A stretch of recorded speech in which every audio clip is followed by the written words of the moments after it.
L'équipage prend de l'élan pour permettre l'envol du drone vers les positions russes. Il faut revenir rapidement s'abriter sous les arbres, discrétion, pour mener cette opération de renseignement. Une unité de reconnaissance à pied prendra 3 jours pour observer ce qu'il y a sur 20 km et avoir des renseignements. Avec le drone, on a les informations en 20 à 30 minutes. Instrument redouté, rien ne lui échappe. Il est précieux. Alors Moldovan se précipite sur son téléphone pour prévenir les autres unités. Il ne faut pas que ses frères d'armes l'abattent. Il faut faire vite. Le drone vole, trouve, détruit. Écran noir. Le drone doit revenir au plus vite. Les troupes russes l'ont repéré. Fréquence brouillée. Regardez, on n'a plus de signal. L'ennemi est en train d'agir.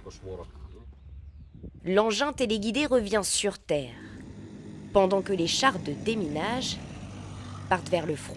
Les drones sont les yeux des troupes au sol pour permettre les assauts terrestres et identifier les faiblesses sur les lignes de défense russes. Ces informations sont données aux chars occidentaux dispersés dans toute la zone. Camouflé, le Léopard 2 est bien gardé. L'un des soldats a installé sa couchette au plus près du char, comme pour ne faire plus qu'un. L'équipage profite d'un moment de répit sans connaître le prochain ordre de départ sur le champ de bataille. C'est très difficile avec les mines et compliqué d'aller déminer. Et puis, il y a ces dents de dragon anti-char triangulaires.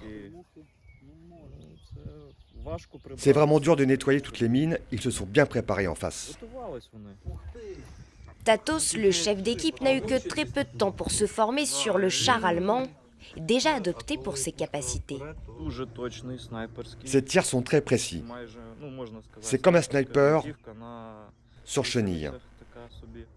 Les chars soviétiques T-72 et T-64 n'ont aucune chance face à lui. Robuste, le Léopard 2 n'est néanmoins pas invincible, particulièrement dans ces violentes batailles en cours depuis plusieurs jours. On a ces tanks détruits qu'on ne peut pas réparer. On les appelle les donneurs. Il y en a un ou deux. Si on a besoin, on les démonte, on prend la pièce pour réparer le nôtre. Les véhicules blindés occidentaux sont nombreux dans la région, cachés et en retrait dans l'attente de la contre-offensive. Pour ce reportage de Charlie Nurel et de Vincent Wartner, l'une de nos équipes présentes sur place.